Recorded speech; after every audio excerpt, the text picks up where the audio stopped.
see how.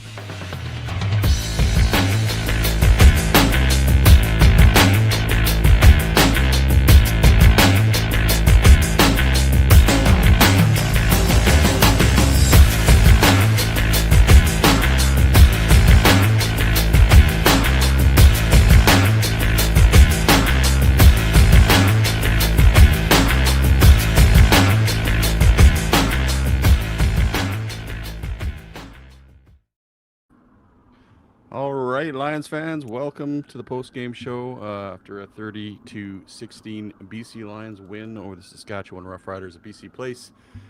Cole McGarvey is still in BC Place. He had his press credentials tonight, so he'll have some interesting stuff for us, I'm sure. Cole, did you get down to the post-game stuff at all, or? Yep, I was able to, Brian. Thanks once again for having me in, as always.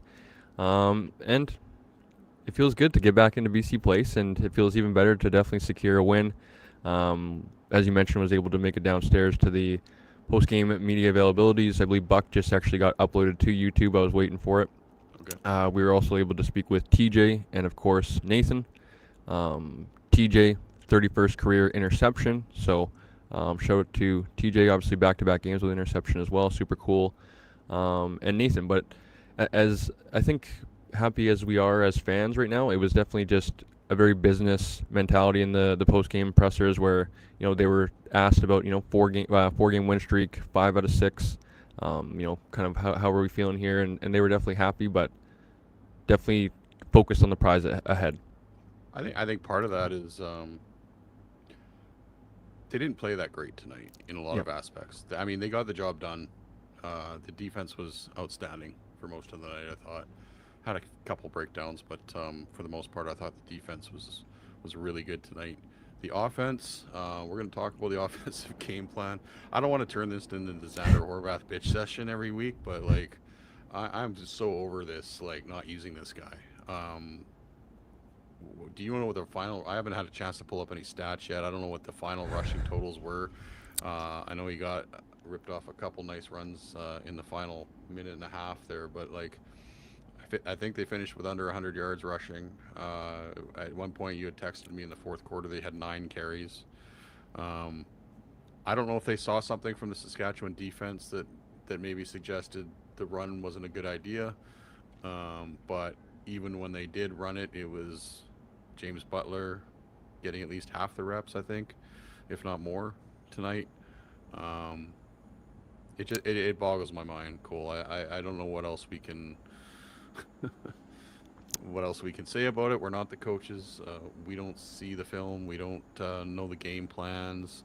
But and I get that Saskatchewan was keying on Horvath maybe, but make them at least try and stop him. They didn't even try. And that's so frustrating to me. And when he doesn't even touch the ball in the first quarter, save for a pass that, Nathan kind of skipped on the turf to him. That's just not good enough when you got that weapon in your offense. I don't get it. And I would love to sit and ask Buck, what is this? What does James Butler have on you guys that, Horvath's not getting the work? Yeah, obviously, you and Bryce tasked me with, if you are able to go down there and be a part of media availabilities, to ask Buck the question, the $1 million question. Unfortunately for me, I got limited to one question. I asked him about Javon Couture and the importance he's been in the offense. I think that's pretty important, as Javon Couture's been over 100 in the last 2 out of 3 games, obviously getting back into the lineup. Like you said, Brian, I don't want to turn this into, I feel like, the last month of the show where it's been, I believe, Vanny Sarek has coined us Horvath Lions Den. Yeah. But it just is puzzling. As you mentioned, didn't really touch the ball at all in the first quarter. It's kind of strange because, they, I believe in the either first drive or the first play of the game, they're in a heavy set. They have Pickett on the field. They have extra offensive linemen on the field. They got Horvath in as kind of like an H guy, and they decided to run it with James Butler. And I believe he actually kind of productive gain. I believe it was about 4 or 5 yards. But I'm just curious why we don't set things up like that for Horvath early on in games or on first down. Where then maybe you can kind of like, and vice versa, where Horvath's been so hot lately, you bring JB off the bench later in the game, and he's able to get something going, right? So maybe we'll save this a little bit later for when Bryce gets on, or maybe on Wednesday. Like you said, we've talked about this at nauseum, and it's just it's truly puzzling. I don't quite understand it, to be completely honest. He did finish with 10 carries on the game, as you said, Brian. When I texted you, I believe it was 10 carries, 43 yards, one yeah. touchdown. That was a plunge from the one. I believe when I texted you guys, it was around the third quarter, maybe just got into the fourth quarter, and the carries had been divvied up. Horvath had 6, Nathan had his 1, and JB had his 3 that he finished with in the game. And it's just like, yeah, it's definitely puzzling a little bit. And Vanny Sarek mentions that it's going to be tougher when guys are keying on him. And as you said, Brian, like, I get that fact, but also, like, we have to try at least. We didn't even try in the first quarter, right? I think that's the biggest puzzling part. If we were getting stopped and punting the ball, it'd be like, okay, well, it's not for lack of effort. So I think that's one that, maybe Brian, if you're able to get out at practice, maybe you can ask the harder question for me, but someone definitely has to at some point. Sadly, my practice days are over for this year unless something unforeseen happens. But I've used up all my vacation, so probably not many more practices in my future this year. 10 carries, 43 yards, 1 touchdown, 4.3 yard average. James Butler had 3 carries for 14 yards. I'm surprised that Horvath had that many, to be honest. 3 carries for 14 yards, 4.7 yard average. The long of 13. Horvath's long was 14 yards. But anyway, we're not going to sit here and talk about Xander Horvath for the whole post-game show. We've talked to that. We talked that to death. We don't get it. We don't understand it. I realize he's being scouted. But like we said, when you don't even try for a whole quarter, most of the second quarter, I don't know how many touches he had in the second quarter.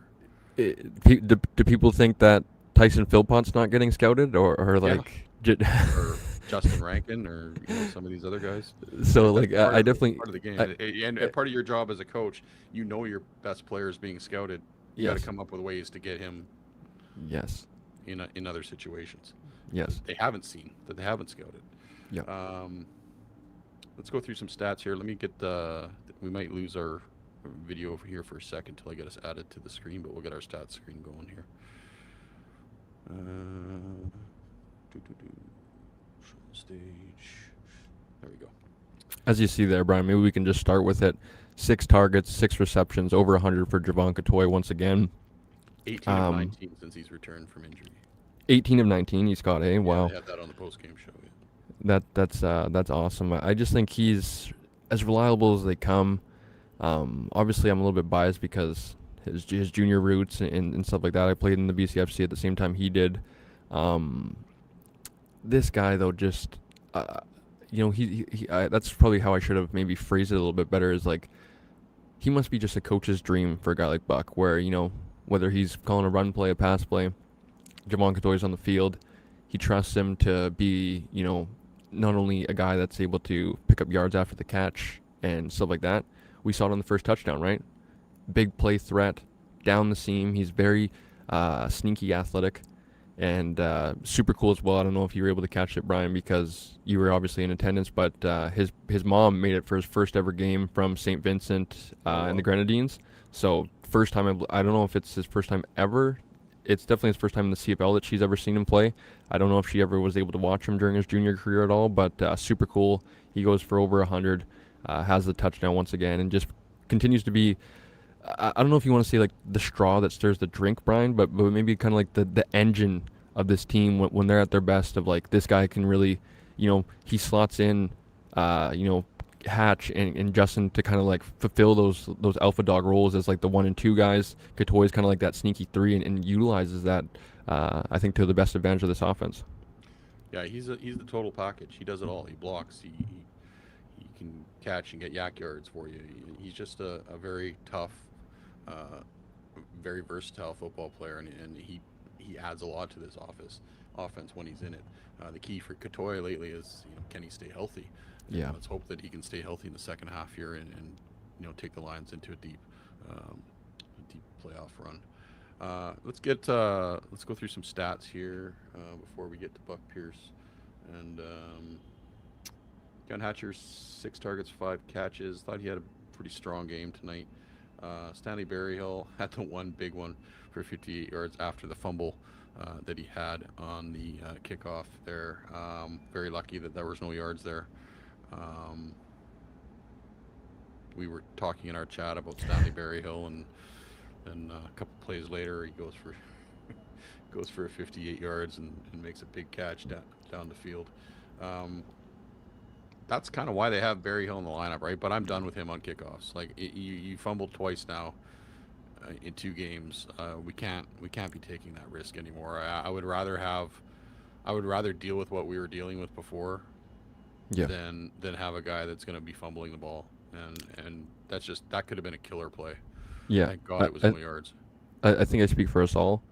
I'd rather have no yards on the return and have possession of the football than have a 15, 20-yard return and we fumble the football, right? It's useless if we're not able to retain possession of the football. So, like you said, Brian, if we're going to kind of deal with this every other game or inconsistency from a guy like Stanley Berryhill returning, I'd much rather just go back to what we were doing with Williams. And, he was pretty sure-handed catching punts. Wasn't able to do much afterwards, but sure-handed. So I think for me that's kind of like the most important thing, especially with a guy like Nathan Rourke. We don't want to be losing out on those possessions. And as you said, Berryhill kind of let off the hook with the no yards penalty tonight. I would even consider putting Poisson back there and see Yep. what he can do with it. Yep. He's got speed. So, Yep. but I know they want to get Berryhill in the lineup because I think they do. Like we saw tonight, he can contribute offensively. I just don't know if it's enough to keep him in the lineup. That was a great catch he made. Like let's not take anything away from the guy. He got belted by 2 guys at once there and held on to the football and then got some yak yards after it. But let's take a look at some defensive stats now. Darnell Sankey, 7 tackles. Parker McKenna, another strong game. Had a great tackle on specials tonight too that probably negated a big return. TJ Lee, 6 tackles, 1 interception. Sorry, you were going to say something cool. Yeah, I was just going to lead off of Brian. A very popular name in the post-game interviews was Lorenzo Malden. Obviously, new addition to the team. He finished the game with 2 sacks. And I was chatting with JC down before the players and coaches joined us, and was kind of talking through the first one. I didn't really remember the second one. The first one was more of, I think, kind of like a coverage sack and an effort sack on Malden to not give up, and he continued to track down Trevor Harris. The second one, though, was a very nice move by Malden, kind of showing that, he still has a little bit of juice left in the tank. And for us, I mean, to get somebody like this late in the season off the couch, off the couch, right? He wasn't with the team. He was a free agent out there.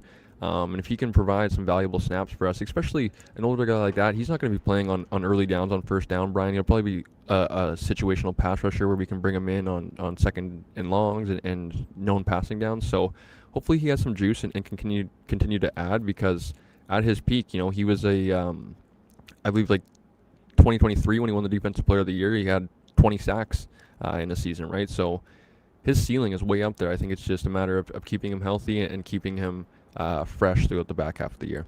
Yeah, I might be mistaken, but I think that second sack was the one that kind of forced them to kick the field goal instead of getting a touchdown on that drive, which would have been a 10-point game. Right. So that was a big sack for sure. Stanley Thomas Oliver got his first interception tonight. We should probably talk about him for a little bit because, at the beginning of the season, we were really concerned about the Lions' corners on defense. And I think Stanley Thomas Oliver has really kind of come into his own a little bit. He was on the post-game show, and he said, it took me a while to figure out the waggle. I've never seen it before. As a unit, we're trusting each other now. And I think you can see that in that back end. I mean, even on that last play of the game where they were driving and 3 guys converged on the receiver and knocked the ball loose. This team is playing much more as a team on the back end. And I think Stanley Thomas Oliver has been a good find for them. Yeah, I will save my take, Brian. Remind me, if I get a little long-winded here, to come back to my defensive take that I have, okay? Stanley Thomas Oliver. Obviously, you were gracious enough to give me access to the Lions Den social media uh, for the game and stuff, and I was able to be on the field, and the DBs kind of were warming up to where we basically had access to, and never seeing Thomas Oliver in person before. He is a very impressive athlete, much bigger than he looks on TV, and you can see the length to his frame and his body, and I think that really helps him out. And you talk about him kind of, it's funny you hear all the like Americans that come up here and are like, I've never seen the waggle before, and it's true though, right? Like it's kind of it's an adjustment. Not only the waggle, you're a yard off the receivers, right? Like if you want to get into press man coverage or get up and be a little bit more aggressive, you can't truly be up in his face. You're still that yard off. So he says that for a reason, right? He's still adjusting. He's still getting better. I think it's an awesome sign that we're starting to see him get comfortable. That play specifically, I'm sure you got a great view of it because I believe you're on the Riders sideline. Trevor Harris was Basically right very, in front of me. Yeah. yeah, Trevor Harris was very frustrated after that interception because I think he felt probably like it was a little bit of a, I don't know if you want to say like a rookie mistake, but Trevor Harris basically immediately looks to his left, eyes it down the whole time, and Thomas Oliver just trusts his instincts, drives on the football, and is able to basically run the route for the receiver, be there before the receiver even had a shot to catch the football. So great job by STO, just kind of trusting his instincts, trusting his ability, and that's going to be a huge piece for us, right? I mean, I think we were kind of, obviously we talked about the Gary Peters stuff in the off season, and that was a separate conversation, but how things were going, we were kind of, I feel like maybe, I don't know if hopeful is the right word as well, but kind of I think in maybe wanting to get GP to see if he had any life left, or any gas left in the tank, and with a guy like STO, it's like, man, like there's no kind of, I feel like not as much of a rush to get a guy, an aging Gary Peters back in the lineup when STO's been performing on a weekly basis, and he's been playing pretty well. Yeah, for sure. But I think the defense as a whole, I mean, yeah, the Riders didn't have all their weapons tonight, but they're still a very good football team, and Trevor Harris is a very good quarterback. They had Sam Emilus back in the lineup tonight. Had some of their offensive linemen back. Lions did a good job against the run once again. I believe they held them to the team stats here. Sacks, rushing, yeah, only 69 yards, so that's pretty much on their average this year. Lions only had 76. We knew that heading into the game. The Saskatchewan was very good against the run too. And look, we talked about the Lions not running the ball much, but even in our scouting report, we pointed out that Sask was pretty good against the run. So maybe that was that had something a little bit to do with Buck Pierce's game plan, to not run the ball as much based on that fact. But anyway, we're not going to go back to that. Quickly. Sorry, you said you had something, your defensive take. Oh, thank you, Brian. I'm going to officially announce, Brian, because I think I've probably been a little bit on the, teetering. I've, spoken good. I've acknowledged the defense. I'll say after this one, Brian, I'm a believer. I'm definitely a believer. I think that there's no, because I think in previous weeks I've it's always the but that I kind of like, the defense is playing good, but to me, we talked about it with Moj and the Cover 3 show that Wiggins and Moj and Baker do. And Moj talked about, like, hey, what's kind of separating this team from being the best defense in the CFL right now? Because that's the level they're playing to. We were currently last in the CFL with 9 takeaways. We had 4 tonight, 3 total takeaways, and then the 1 turnover on downs late in the game. So if this defensive unit is able to start taking away the football, I talked about, I think, maybe me and Bryce and a few other people that were kind of like the stuff that I would poke holes in a few weeks ago was, I want to see them play VA.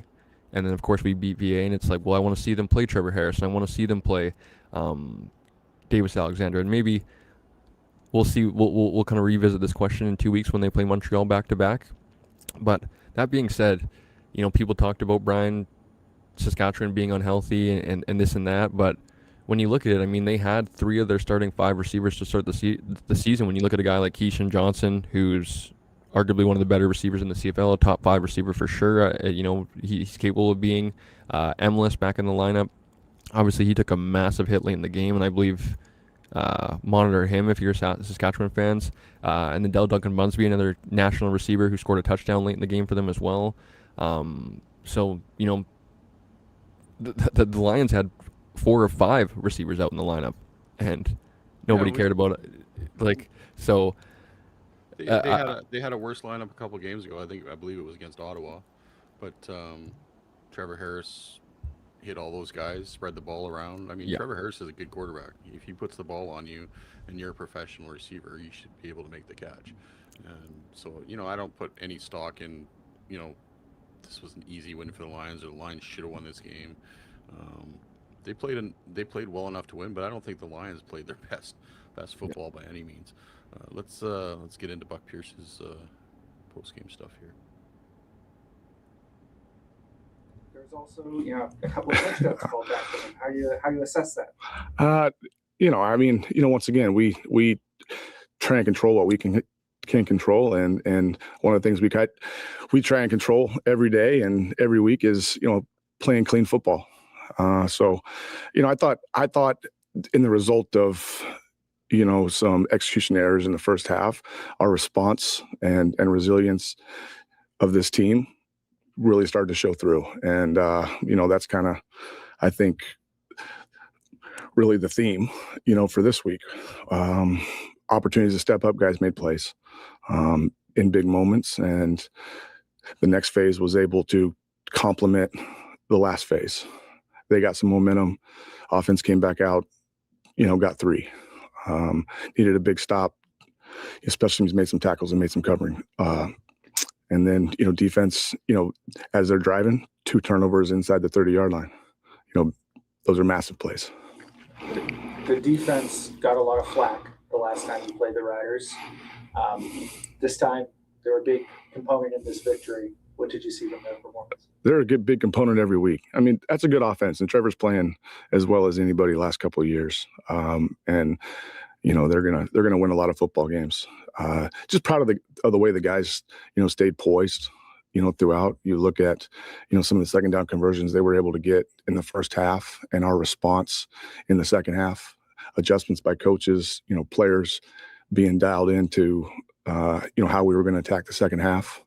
And yeah, I mean, I just proud of the way the guys are able to adapt when they need to, and still you know, stay locked in the moment, right? What has Lorenzo Malden brought to this football team? Yeah, you know what? He's a fairly quiet guy, but his presence, the way he practices, I just talked to him in the locker room right now. He's, you know, excited to be here with us, and you know, I think when you see a guy like that from afar, then you get him in his building, everything's kind of confirmed on what you've seen before.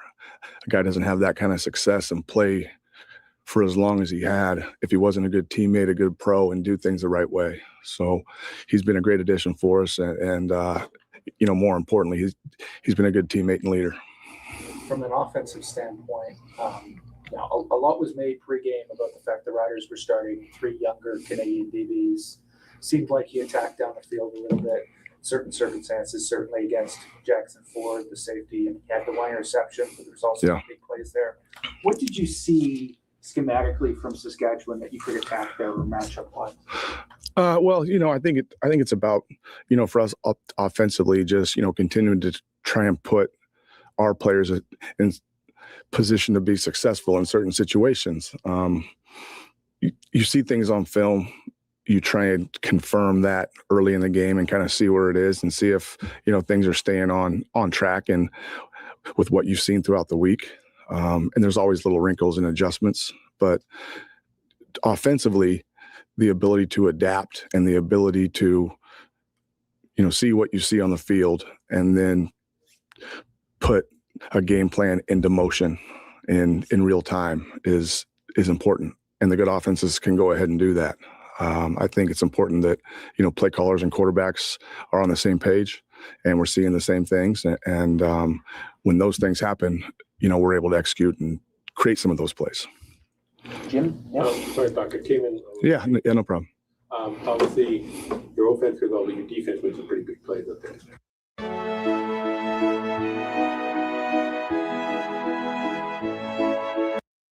Yeah, massive. Our defense has been playing, have been playing great. I mean, they're one of the best things about them is they're able to, stay in the moment, refocus after a big play. You look at that offense and what they've done. One of the best teams on second down. They're able to stay on the field. They're able to march, and then to have 2 turnovers in scoring position. To take the ball away like they did, and just continue to work. It's a group that's hungry to be great. I think Coach Benny, Mark Washington, Randy Melvin, Ryan Phillips, they're doing a great job continuing to, challenge those players and get the most out of them. And it's been fun to watch. You watch them practice. You watch them show up to work. It's a tighter group than it was a couple months ago, and you can see that unity starting to build. And that Stanley Berry helped catch a heck of a catch. Huh? I haven't. And I briefly saw it. I saw Jackson, Ford break on it, but I thought we had enough width to get it in there in our spacing. But yeah, I mean, fantastic concentration to be able to hold onto the football, take a hit from the front and the back, keep his balance, and still get some yak. That's a big play. Far on and then goal. I want to circle back to the defense. The play that Williams makes at the end of the half, like they get the ball coming out for the third quarter, and coaches kind of want to win that middle 8 or middle 6, whatever they, CFL coaches refer to it as. But that play to take those points off the board after a 35-yard gain by them, how important was that in the momentum going into halftime? Yeah, I mean, absolutely huge. Absolutely huge. It's reading your keys. It's communicating with the other players on the field, understanding throughout the course of the game, where the offense is trying to attack, and being able to adjust on the fly, just like that. Taking the information in and being able to apply that to the next play. That's what good pros are able to do, and you can see that he was ready for that, and he had an opportunity to make a play, and he made a great play for us. Nathan throws the interception, and they score very quickly. I think 2 minutes it took that drive to go in, and it seemed like you guys were playing a little softer defensively. And then after that, on the 2 series, they got the ball back. Everything got a little difficult for Trevor. You guys got some sacks out of it. He had to pull it down and look second, third guys. Did you decide at that point, look, we can't be as passive defensively. We're going to be a little more aggressive here the next times they've got the ball? Yeah, I mean, there was conversations on the sideline, talking to Benny and the defensive staff of, hey, let's go to this call right here. Let's go ahead and, make sure we take the explosives away, but we're in position to run and rally. To understand that he's probably not going to use his legs in that situation, and they're trying to run as many plays as possible with that time and being down the 2 scores, right? So, making a quarterback like Trevor go through his full progression and then, trying to get down to a quick, easy throw. That was kind of the plan going in there. Last one. Nathan throws the interception, up 3 scores, scrambling, escaping up the pocket, and takes a shot.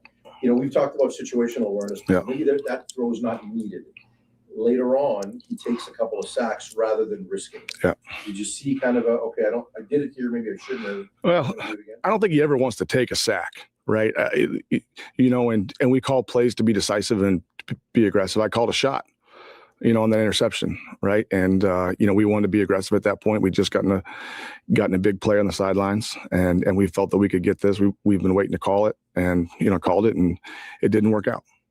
I think just the understanding of, his growth and where he is. And that's with me as a play caller, and our communication of, hey, if it's not there late in the game, up multiple scores, understand, we're still being aggressive, but we're also playing the clock here, and we're playing smart football, especially the way our defense was playing. And we got time for one more. Yeah. And Coach Javon Couture has been awesome for you guys, over 100 once again. Just as a play caller, just speak about what he means to you. He opens it up. He opens up the playbook.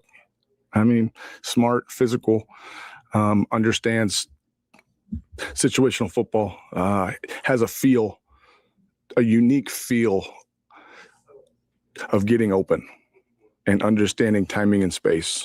And he's been one of the best guys that have been around at that. And, quarterbacks love that, because you can trust a guy and he sees it the same way as you. So, he's a weapon for us in a lot of ways, and we sure like him.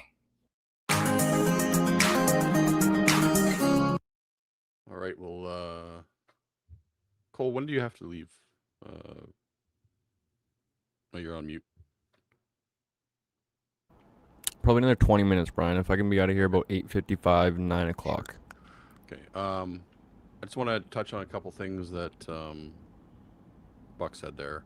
Both on the Nathan Rourke interception, I said in our chat at the time, horrible decision by Rourke. Yeah. And it was. I mean, he threw into double coverage there. I know the guy kind of came across that picked it.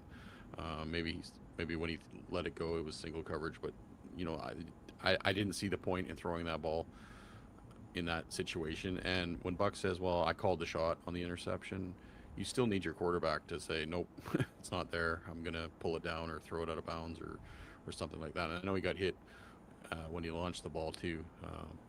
Not hit, but kind of nudged to the side a little bit. But probably didn't get everything on it that he wanted to. But that could have been a big turning point. And it, the Lions were able to withhold it. And I think we just need Nathan to be a little bit smarter with that. I'm sure he would agree with that. We're going to watch Nathan's comments here in a bit. You've already seen them. I want to get as much out of you as we can tonight. Just give us some more thoughts, maybe what you noticed from the press box tonight, what other guys were saying. Did you get a chance to talk to anybody else outside of the interviews tonight? I want to make sure we get as much as we can out of you.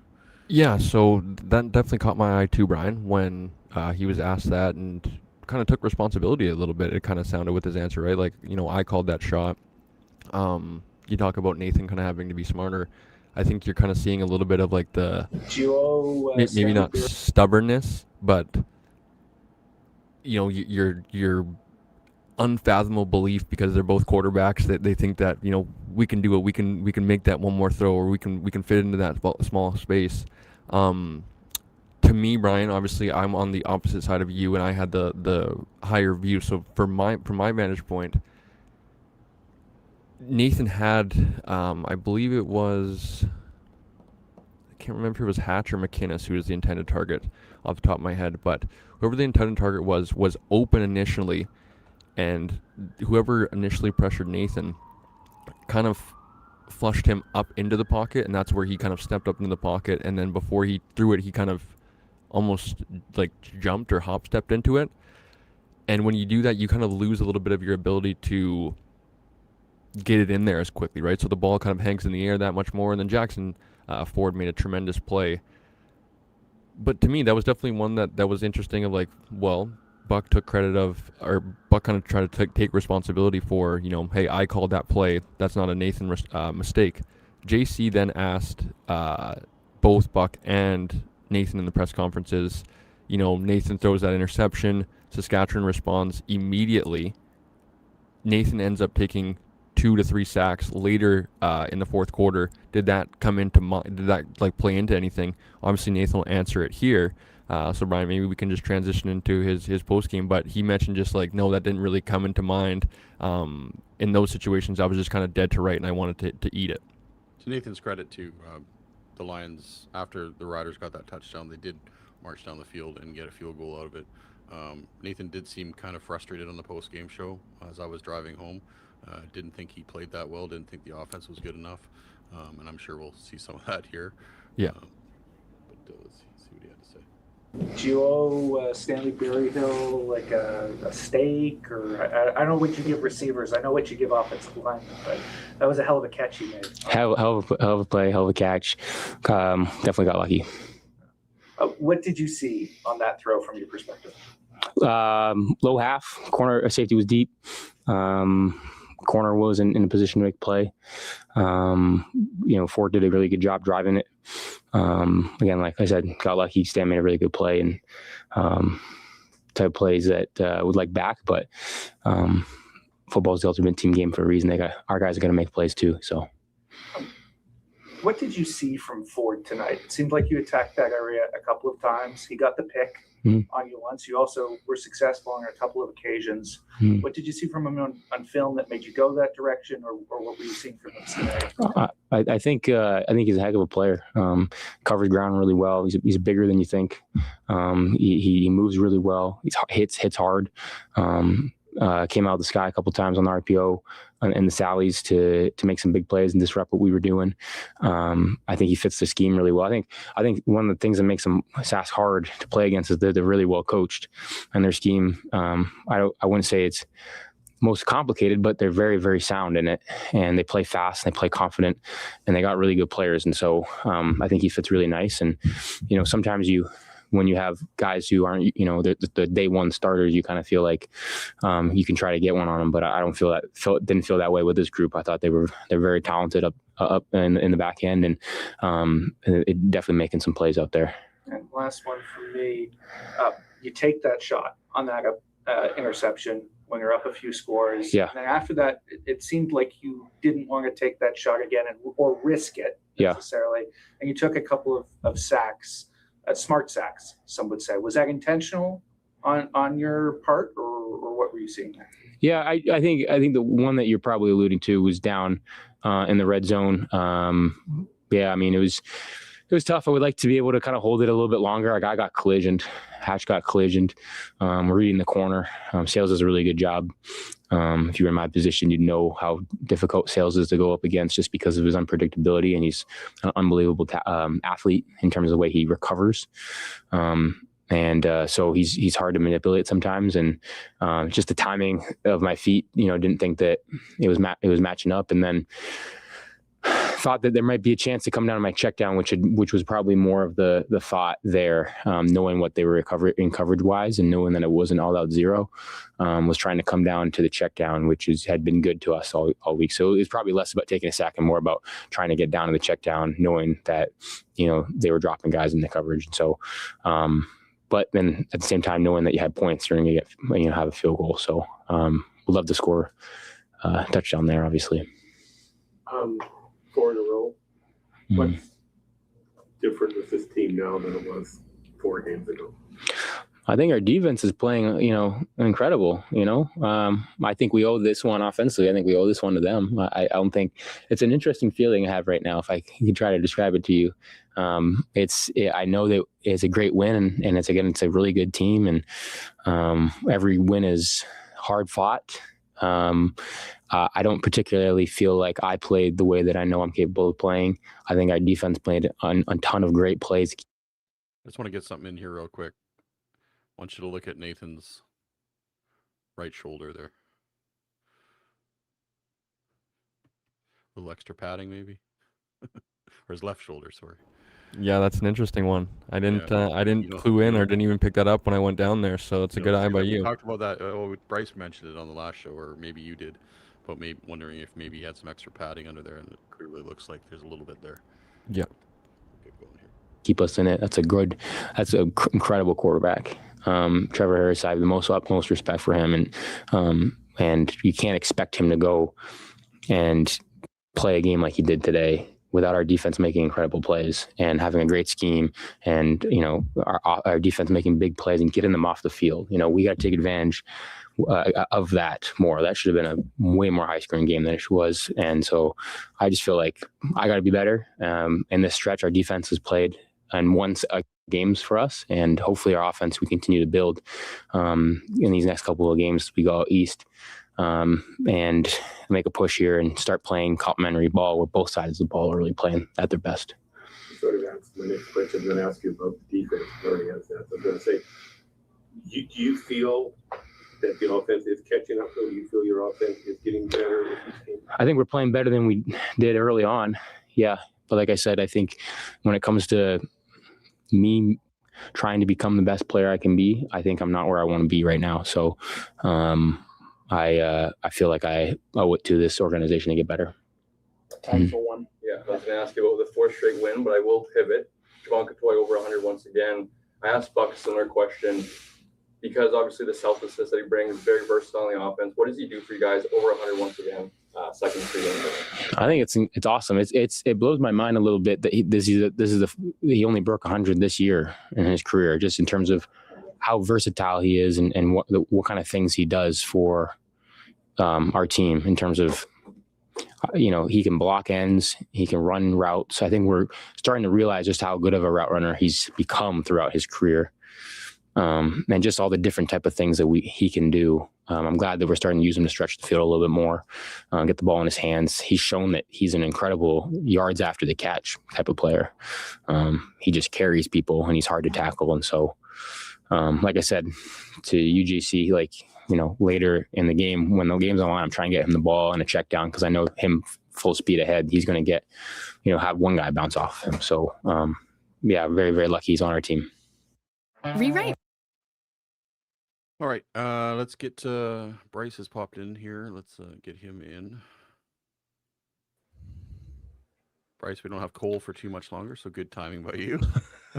I've got like 15 minutes, so I thought I'd pop in for a bit. Okay, so you're both leaving at the same time. So let's get your takes on the game. I know you've been kind of having your eyes on 2 games here at once. You're covering the Seahawks tonight as well, but let's get your thoughts on what you saw from the Lions tonight. I think Nathan kind of summed it up really well in his press conference there, guys. Like, the defense won them this game tonight, and what they were able to do to Trevor Harris in a lot of aspects, right? They were able to get to him, create havoc, get him off his spot. He missed some throws he probably makes. Like, that one interception by TJ Lee is purely due to the pass rush and the blitz brought by Finley, right? Like, that's a pure situation where you rocked him enough early on and got enough pressure in his face that he just threw one up thinking he had the easy zero coverage look and throws it right to TJ Lee. And it was things like that I think really turned the tide in this game. And there were a couple good returns in there too for, the Lions, but offensively it looked discombobulated is the best way I can put it. It didn't look clean. It was not a clean operation. And I'm going to be honest, guys, I point to the fact that the running game practically was not there for most of this night out of a couple of major runs. Like, this offense thrives off RPO. Well, you need a running game to do that. And yes, I get James Butler had a couple of runs in there and stuff, but like when I'm hearing Suter on the commentary talking about this 1-2 punch the Lions have, and it's, these type of things, I'm thinking going, no, it's really been Xander Horvath. And I felt tonight that the Lions completely and utterly misused Xander Horvath in a lot of ways. And I get the whole, Saskatchewan's going to be prepared for him. But then guess what opens up behind him when he's in the game and you're running those RPOs? All those passes you want to hit. And I think it affected Nathan too tonight. Like, I don't think that was Nathan's cleanest game. And you heard him say it himself. There was one bright spot for me that came out of it was, Cole, I know you and me talked about this on the pregame show. There was that one sack Nathan took. I think it might have been in the third quarter. Could have been the early fourth, where they came and they delayed the A-gap blitz, and the guy came right up and literally hit that front shoulder and ended up driving him into the ground, and he popped up. And that was, for me, a moment of like, okay, he can take a hit on that. And then you guys just noted in the press conference, like I had said on the pregame, he's wearing extra padding in there. There's a giant extra pad in that area. Yeah, I'm glad you mentioned that. He took a few hits actually tonight and got back up, which was nice to see. For me, we talked about it, I think, a few weeks ago when he threw for 370 and talked about, his off games or other people's career days. I think this is another very similar one because he obviously mentioned it. It was a very messy kind of feeling after the game, especially heading down there. You could feel it in his energy down there when JC was asking him the question. What we look at it, he goes 22 of 28 for 350 and 3 tuds. And we're seeing that that's a very clear, that there's no he missed a few throws here and there. It wasn't a very clean game, even with the 22 of 28. Like, it just didn't feel very crisp offensively. But I think that just leads into my point. Like, I'm a believer in this defense now. I think this defense has shown that they can kind of keep us in these games, can win us some of these games. Case in point tonight. Obviously, it'll be a whole new different test with Montreal in a few weeks. But, as much as I am, I don't know if concern's the right word for Nathan, he's the least of my worries, I feel like. Like, this kid is the ultimate competitor. He is the ultimate professional in terms of, you could hear him disappointed in his performance. I guarantee you he'll be watching the film in hours, like before he probably goes to sleep tonight. He's that type of character, right? Like, he's that type of dude that, like, I have to see the 3 or 4 throws that I missed and what I could have done better. I'm gonna post it on Twitter. I'll post it with the clip that Nathan mentions, the second sack, I believe, in the fourth quarter when he's referencing Jackson Ford kind of bumps into Keon Hatcher. I have a great video of it of Nathan's set. He's ready to go to throw. His both feet are planted in the ground. He's cocked and has the ball in the arm slot. And Jackson Ford kind of makes a little bit of contact with Keon Hatcher down the field and doesn't like it. He obviously comes down. He talks about, I wanted to come back down to my check down. Check down was taken away as well. It was kind of a high-low with the corner, kind of basically being able to play the both of them, kind of being able to be there to tackle and rally on the little check down route, but also to be able to play the corner. So I just think, as I said, the ultimate competitor that Nathan Rourke is, he's going to find a way to get back to the form that he was playing at, to get back to his best level of football. For me, though, I think it is definitely a question because we haven't really seen it yet in playoff football in a Saskatchewan, in a Winnipeg yet. So I think that's also probably a question for down the road, is that when the chips are on the line, can he bring it? Because obviously, as we know, it's one and done, right? We can't have Nathan's great, but he had a bad game. It's kind of undefensible at that point, right? Especially in win or go home situations. And Nathan, it's not like Nathan's Joe Schmo quarterback. He's one of the all time, like he's kind of like the the Mahomes is like, you're compared to championships, like that's your standard, right? So nobody's gonna feel sorry for him, but I think Nathan will be able to figure it out, especially when he's very pissed off right now, right? Like he was very clear. Yeah, I thought there was a couple times tonight where he could have used his feet to get out of some situations, and he didn't. He did have the one nice run there where he made that tackler miss and got some. He broke Jameer Thurman, yeah. Yeah. So I think Nathan will be fine. The fact that he mentioned on the post-game show that, look, we're not playing our best football right now, but we're winning, and that's a good thing. He says once we get a few things fine-tuned, we're going to be even better. So when you're winning and you're not playing your best football, that's a good thing. Bryce, obviously you know this as a coach, and obviously you'd like to win clean 100 times out of 100. That's not realistic, right? I was able to chat with Kai Todd Hunter yesterday after the Rams-Raiders game, and I was kind of like, man, like I think that's a good victory for you guys because you guys won dirty, right? Like you won ugly, not at your best. It's the same thing for the Lions, right? Like they didn't win at their best, right? They didn't win pretty per se. I think that's a good thing, right? That hopefully down the line they can kind of figure it out offensively, and then this team can really come into a cohesive group and play. I guess we got to wait on the special teams, guys, because special teams still is just the ultimate kick in the pants. But defense, offense, I think if they're able to get into form, that'll hopefully be a good recipe for success. Just want to get to this comment before you guys get out. And we're not saying that Nathan didn't play well. We're just saying he didn't play as well as he wanted, and he said that. Yeah. He missed some things out there. He left some things on the field, and that's a sign of a good quarterback and a good leader who knows that I can be better. And that's all we're saying is the Lions' offense wasn't exactly clean tonight. Well, and I think all you got to say too. Go ahead, Cole. All you got to say is the standard, right? Like Nathan's held to just a much different standard. His 300-yard games, as I said, is just that's good, but he didn't he answered it. Well, and I think to your point, Cole, like what we're saying is the offense just didn't play a clean game. It wasn't a clean operation. Like there was no, yes, you throw for 355 yards, but like you said, that's kind of the Nathan standard, is like he's going to put up the numbers, but it wasn't the way to what Nathan and we've become accustomed to is a good game by Nathan. And that's where I look at this and I go like, okay, so you won a game in a game against a good football team. You won it, as you put it, Cole, so well. You won it dirty, right? Like it was not a clean game. Your defense, made some plays. Special teams is still an ongoing wild card week in and week out for us. But the real test, I think, truly is coming this coming week against Montreal. Like they can't have they're not going to be able to get away with what they did tonight, right? Like they're not when they play a Montreal. It's going to be like the defense is going to have to be on, the offense is going to have to be on because it's going to be a track meet game potentially, right? Like you got Davis Alexander and Tyson Philpott and that entire offense that's humming, and their defense is no slouch either, right? But when you look at these standings now, BC is in control of their own destiny again. We can finally truly say that they are truly in control. That one spot isn't that far out of reach for them.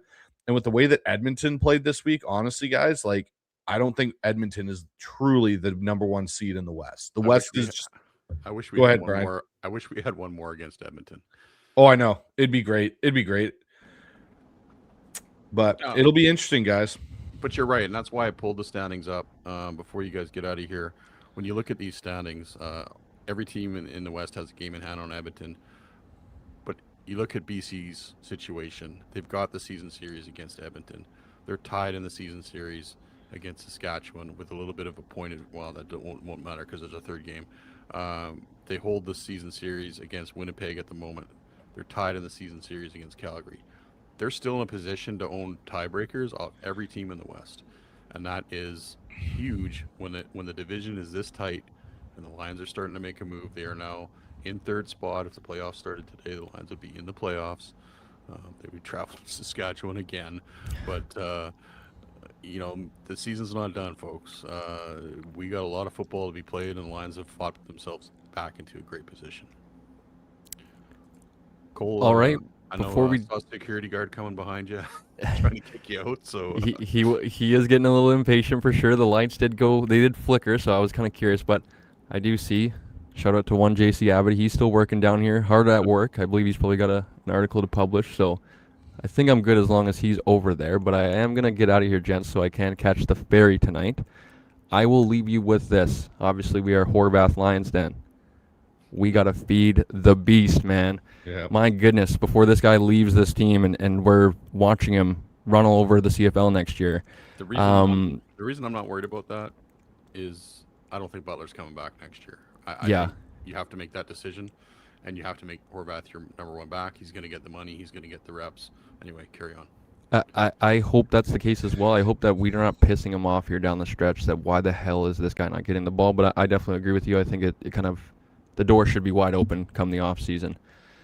Defensively, Brian, I told you to come back with me with the defensive take. Bryce, before you joined us, I said, I'm a believer now. There's no more, I want to see them do it against VA. I want to see them do it against Trevor Harris. Of course, I do want to see them do it against Davis Alexander, but 4 turnovers tonight. They were great. They were the reason why we won the game tonight. We're seeing a lot of young guys step up. STO, Finley, all the guys in the front. Malden, 2 sacks tonight. But I got to finish it with QB1, man.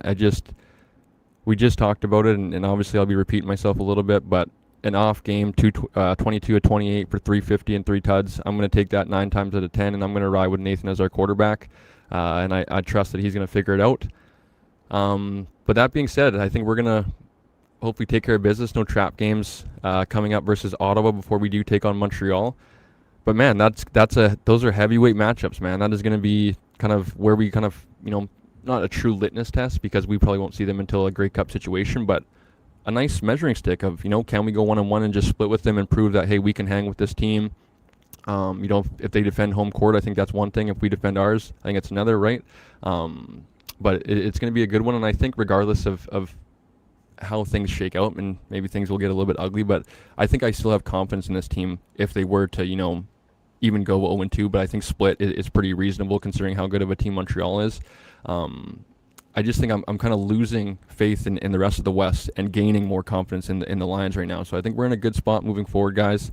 And in Nathan I'll trust. But Brian, I will give you one last shout out because obviously you asked me and Bryce to join the platform this year, and I've had a ton of fun obviously back in BC Place for the first time, and Baker is super gracious. I should shout out Baker as well for giving me credentials and stuff like that, and being able to be up in the press box and go down to the post-game media availabilities and stuff like that. For a young football fan, man, it never gets old. I always tell the boys that, like, I just love being here. I love covering Canadian football. I love, like, giving these guys a spotlight that I think they deserve. And I love, like, it's cool. I'll give you guys a little peek behind the scenes as we're, like, the only ones in BC Place right now. Nice. Yeah, no, I appreciate you coming on the show and getting those credentials and getting down into the post-game interviews and stuff. I'm sure that was cool. And giving us kind of a little behind-the-scenes stuff tonight, so that was great. Are you coming to the September 12th game? I'm trying my best there, Brian. I'm really trying my best. That's going to be a GTD. That's going to be definitely a game-time decision, but I definitely want to get out here from Montreal because I think that's going to be one that you don't want to miss, especially with how the team's playing right now. So I'm going to have to get back to you on that one, Brian, but obviously I was able to put a few posts out there on the social media today, so if you guys aren't following Brian, the Lions Den on Instagram. I'd encourage you guys to get over there. Hopefully, the next game I am able to get over here. Maybe I'll be able to follow a player for warm up, or whatever you guys want to see content wise. Let us know, and hopefully we can get that to you guys. I just want to extend the invite because September 12th is we're going to be tailgating. Right. Lions tailgate, and Bryce, it'd be great if you could maybe find a way to get to that game. I will do my best. And I would like all our listeners to come and stop by the tailgate, say hello, introduce yourselves. I met a couple people tonight that walked up to me and asked me if I was Brian from the podcast. And so it's getting out there, and fans are appreciating it. And I certainly appreciate you guys joining the show this year. It's been a great addition.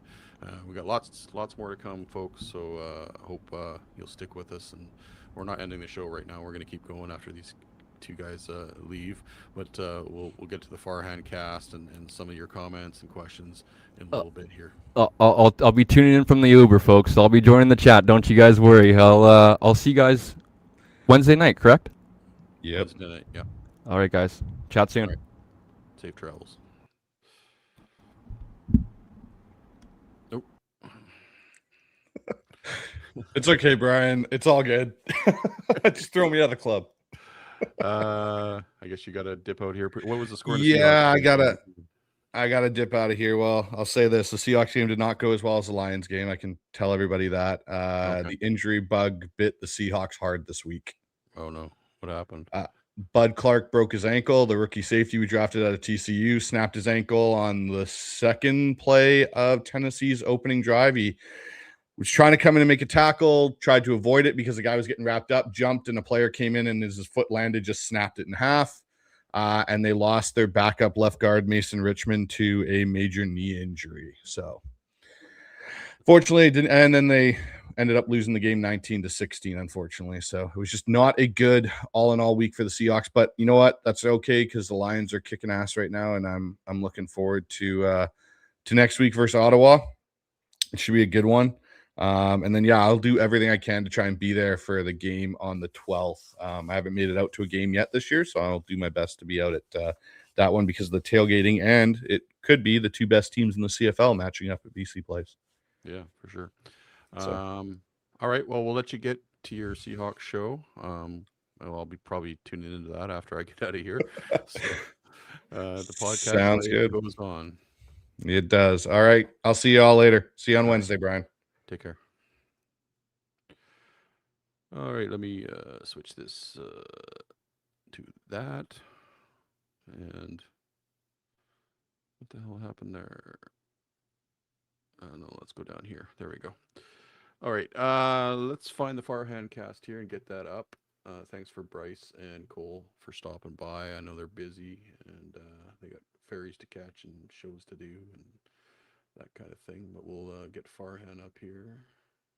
Just give me 1 sec to get this teed up. Let's share that, and we're gonna press play.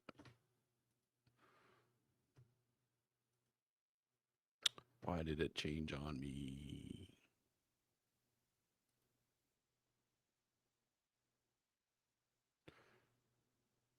What is going on here? Why is it doing that? We'll just play it. Post-game Farhan cast following a BC 30-16 victory over the Saskatchewan Roughriders in front of just over 30,000 fans here at BC Place. It's the 4th straight win for the Lions. Before we get started, I want to thank my good friends at Key West Ford for making sure I got down here in my nice EV, the Mach-E. But let's get into this game because it was a lot of fun. A real, kind of a chess match early on. Both teams were able to move the ball, but the defenses held. They were able to force the offenses into field goals. And then finally, BC was able to get a touchdown on a big pass to Javon Catoy in the second quarter to take a 13-6 lead. And it was pretty cool for me. I didn't realize that Javon's mother had never been to Vancouver to watch him play in a football game. So he had a bunch of family members here. So to see him do what he did and be able to present the ball to his mom during the game, I thought that was a pretty cool moment. So good for him, good for the entire family, because he really has been a force for BC since coming back off injury. Especially in the 2 games here at BC Place. He was over 100 yards receiving and some key catches we'll get to those in a minute. But first, I want to talk about the defense because this team was, again, led by its defense. You take a pretty good Saskatchewan offense and you hold them to 16 points. That's no small feat. They don't score a touchdown until the fourth quarter. And, you know, a couple of key points and moments that I want to talk about, because the one thing that's happening with this defense is they're starting to generate turnovers. They generated 4 turnovers in this game. And when you can, like, the Lions D has been playing well, but they haven't been a turnover hungry team. But they became that in this game, especially in the second quarter. And the big play that I want to talk about is Deontay Williams' strip. Late in the final 30 seconds of the game, Johnson catches a pass. It's like a 35-yard gain, and it puts Saskatchewan in position to not only potentially get a field goal, but even take a couple more shots at the end zone. And that strip completely changed the momentum of this game going into halftime, because coaches always talk about the middle eights. Like, the middle eight's kind of the term in American football. It's similar in Canadian football, maybe even the middle six. But Saskatchewan they defer because they want the ball in the second half. So you want to win the middle of the game, right? You want to score late, and then you want to get the ball to start the third quarter and score early. And that prevented Saskatchewan from scoring late. And then BC forces a 2-and-out in the third quarter to, to take away both ends of the middle of that game. And BC absolutely dominated the third quarter. They held Saskatchewan to under 50 yards of total offense. So their D was fantastic. And then from there, the offense was able to make plays, right? And, you look at Nathan Rourke in this game, 22 of 28, over 350 yards passing. So, I thought he was efficient. I thought he was fortunate early. Hi, Matthew. I thought he was fortunate early because he could have had some interceptions. Josh Woods had his hands on a couple of balls, one that really should have been picked and it wasn't. And then Nathan settled in. He got really efficient. In the third quarter, that play to Xander Horvath where he scrambled to the right and then threw it deep. And they were able to get it at, I think, at the 4-yard line, and it set up some points as well. So I think that was a really important play in the game. I think overall they started to play complementary football as the game progressed. So, another turnover late in the third quarter that wound up leading to some points as well. So I think, both sides of this played well. I think the special teams for BC was kind of a net neutral. Didn't do great things for them, but didn't hurt them in this game as well. And then, with Nathan, I thought also in the fourth quarter, early in the fourth quarter, BC's up 3 scores, and he took that shot. And it got intercepted by Jackson Ford. They ran it back to about the 37-yard line. And I didn't like it because he scrambled, avoided a sack, climbed up into the pocket. And I thought in that situation, he didn't need to make that throw. But I talked to Buck Pierce after the game, and he said that was the call. The call was to push it down the field in that situation. We thought we saw something that we liked, and it didn't work out. And then later in the game, there were a couple of moments where it looked like he was about to get greedy on a scramble, and he didn't. He pulled it down on one. I'm not sure if he pulled it down or he was kind of pulled down. He took the sack there, which was the smart thing to do. And then on the next drive, same thing happened. Took the sack, was the smart thing to do instead of trying to be overly greedy in those situations. So I thought those were some positive moments. Now, after the Jackson Ford interception, Saskatchewan took it down the field and they scored, and they made it look really, really easy. I think it was 5 plays, less than 2 minutes, bang, bang. They were into the end zone for a touchdown. And it was the one moment in the game where BC got conservative. Then after that, on the next 2 Saskatchewan drives, the BC made it really, really hard. And you could see Trevor Harris double clutching a few times, having to go to his second, third, fourth guy, and took sacks. At one time had to scramble, which that's something Harris doesn't like to do. So that's the one thing with this BC defense is they don't give up runs, right? They don't give up huge momentum swings. They gave up an easy touchdown. Okay, we're done with that. They changed how they were going to approach things defensively with a big lead, and they made it really hard for Trevor Harris and the Riders to really build on the momentum of that first touchdown. And then after Saskatchewan scored the touchdown, the first one, BC got the ball back, and they were able to gain first downs. Javon Cotoy was a big part of that. There was a 35-yard gain where he caught the ball and broke a bunch of tackles and was able to take it deep and put him right into field goal range right away. So BC was able to go back and make it a 3-score lead and really prevent Saskatchewan from having any momentum in this game and building off that touchdown. So the defense stands up. The offense makes plays when it needs to. And now all of a sudden, guess what? The Lions, who started the season 1-5, are now 5-5. 4 straight victories, and they're right back in the thick of things in the West. The West is going to be some kind of fun. You got Edmonton with 16 points. They got a 4-point lead. Saskatchewan, 12 points. BC and Winnipeg tied with 10 points. Calgary with 8 points. So 4 teams separated by 4 points, and BC currently has tiebreakers over all those teams. So the Lions are finding themselves in a real good situation. And talking to Nathan Rourke when he said the offense still has some work to do, you know what? He's right. Like, they weren't perfect. They were timely. They avoided the big mistake. They were able to win the turnover battle because they didn't get greedy for the most part, outside of that one early fourth quarter interception. I still think this offense has another level to get to, but the defense is making it so easy for them to just stay in games and make the plays when they need to. If this offense actually fires on all cylinders like it was in the second half of last season, look out, because this team is real good. And then the special teams gave them the best effort this year because they were just net neutral. I know they had the one fumble by Stanley Berryhill. It was clearly no yards. People are going to talk about, if you're in Saskatchewan, you're probably going to say, well, we got hosed by all these penalties. No, you didn't. The 7 penalties were pretty good calls. Like, they were pretty good calls. And from a Lions perspective, I think they should be happy that they only took 2, right? I think they took a third that was declined, but ultimately that's winning football. So you don't take penalties, you win the turnover battle, your defense plays lights out, holds a very good quarterback in offense to just 16 points, and your offense does what it needs to when it needs to, as opposed to just running away with the game. So that's good winning football, and BC still feels there's a level for them to get to, because there is. So, full marks to the Lions, and it's Ottawa next week. So, that's going to be the ultimate trap game. Let's see if they find a way to look past them or not. I don't think they will, because too many good things are happening for this team, and they came out of it injury-free. Thanks for listening. Again, thanks to my good friends at Key West Ford. We'll talk to you next week. All right. That was the Farhan cast from BC Place. Again, thanks to Cole McGarvey tonight. He was in BC Place, had media credentials. I was at the game with my wife, came home to start the show. Thanks for Cole for sticking around BC Place. I know he's got a ferry to catch, and for Bryce for popping in for a little bit. He is doing his Seahawks post-game show probably as we speak. So, a good night for the Lions. Obviously, we talked about.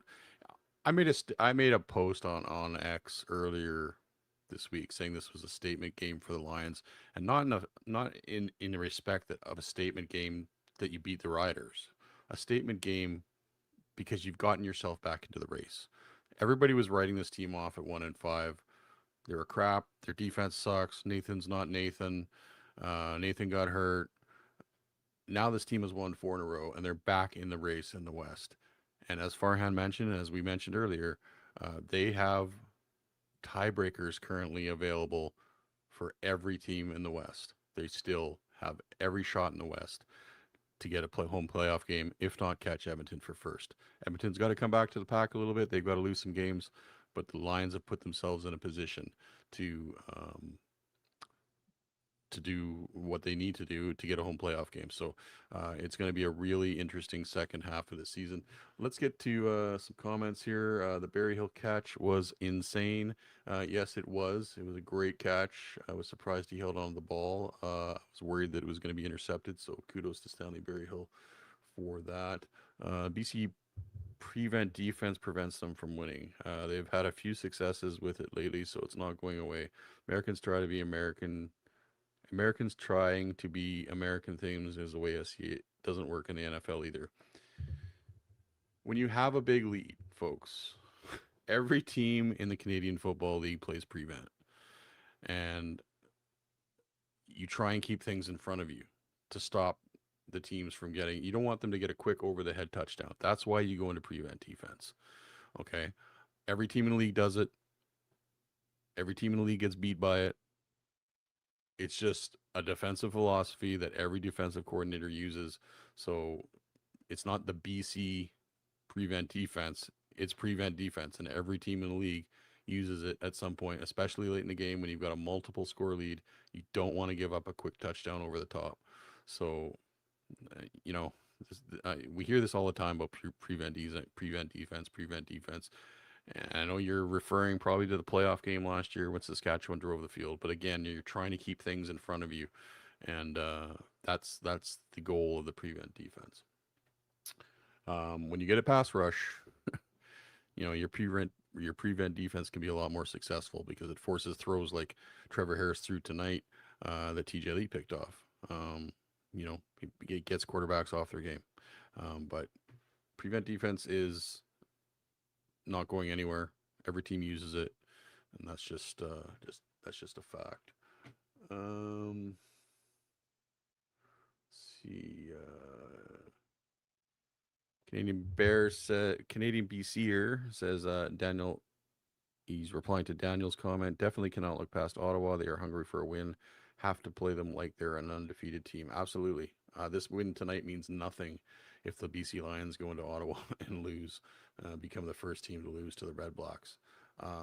That just undoes everything they've done. You cannot give up games to the Ottawa Red Blacks when you're trying to fight your way back into a home playoff game. Edmonton has an angry Calgary to deal with. Well, we still haven't heard about Vernon Adams Jr. or Dedrick Mills. I suspect that one, if not both of them, might be back after their bye week. Vernon, I'm a little more concerned about because he was out cold. Dedrick Mills basically popped right up from his hit that he took from Deontay Williams. I don't know if he'll be out as long as Adams, but their bye week came at a good time. So I mean, hopefully for VA he's healthy, and for the Stampeders he's healthy because they're in trouble if they don't have VA. But we don't really know what their status is yet. But that's a big series. I said on the show earlier this week that if Edmonton wins both of those games, they're going to be tough to catch. We don't have a chance to play Edmonton again, so we need some other teams to take a game or two off Edmonton and bring them back to us a little bit. And like we said, they've already won the season series against Edmonton, so we'll need a little help to bring Edmonton back to the pack. And it fails. I'm assuming you made the prevent defense comment, Jay, and yeah, it does fail sometimes. But tonight, what happened? What happened tonight? Last play of the game, they were in prevent defense. And three receivers converged on the receiver, knocked the ball loose, game over. So every scheme works sometimes, doesn't work other times. It's all about execution. Hopefully Calgary can split with Edmonton. Otherwise, Edmonton schedules relatively easily until they play Sask in the last week of the season. I totally agree with that. I looked at Edmonton's schedule. We really need Calgary to take at least one of these two games off them, and then hope that Edmonton drops another one. My wife wants me to shout out our little buddy Leon. Leon is a young fan who sits behind us at the games, and he's very knowledgeable. My wife calls him Mini Brian because he's always yelling at the players, and he's a pretty knowledgeable little fella. And we always high five him after a big play. So shout out Leon. We love you sitting behind us at the games, and it's great to see young fans getting into the CFL like he does. So shout out to Leon. Secondary and pass rush still needs to be better. It's been pretty good. Another 3 sacks tonight, 2 interceptions. That's a pretty good night against a pretty good football team.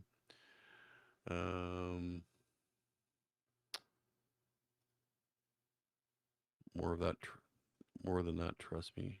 I'm not sure what that means. I'm assuming you're replying to somebody else. Stubbornness. Okay, yeah, I got a Harpander. They had sacks versus Sask tonight. Give credit where it's due. Absolutely. We just said 3 sacks, 2 interceptions. That's a pretty good night for any defense. And again, right on their season average of rushing yards as well. Held the Riders to 69 yards rushing, which is still leading the league by a wide margin. TJ Lee has been great since we brought him back last season. I think TJ's had some moments. I know he had a tackle tonight that he didn't wrap the guy up and tried to knock him out of bounds and basically just bounced off him. That can't happen. That interception tonight was, I think, more on Trevor Harris than TJ Lee's execution. It was basically thrown right to him, an underthrown football. But yeah, I mean, TJ's a veteran. He's been around this league for a long time, and we expect him to be a leader out there.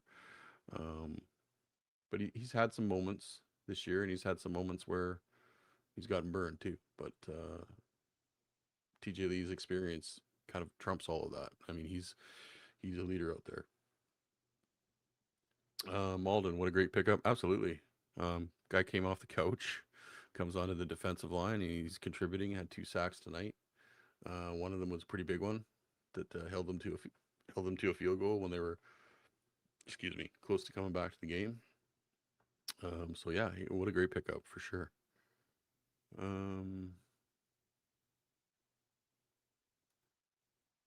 Cole McGarvey, shout out Susie for getting the perfect picture of Brian during the game. Oh man, I haven't even seen that.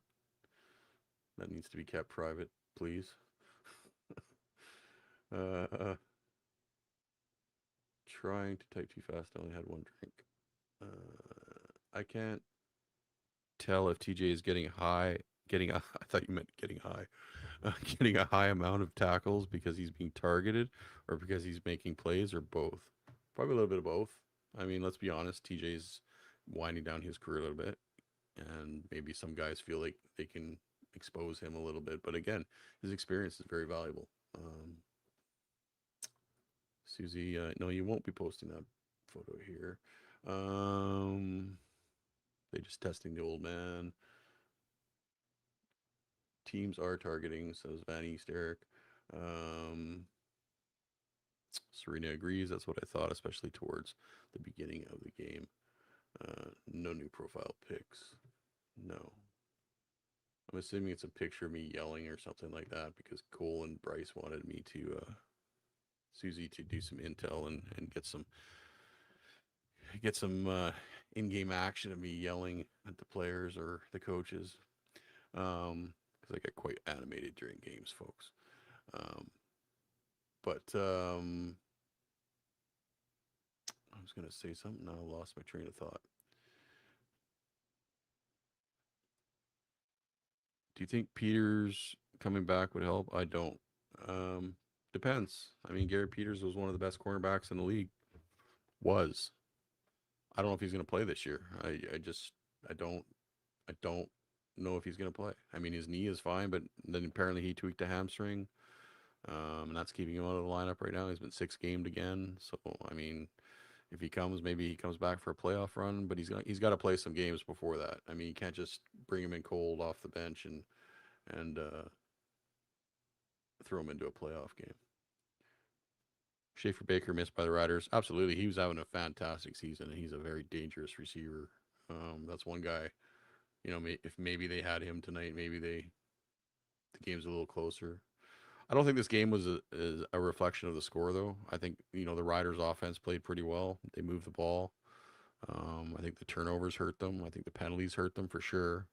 As Farhan mentioned, the Lions only had 2 penalties tonight. One declined for a third, but that was a difference in the game. The penalties took some big plays off the board for them, and the turnovers as well.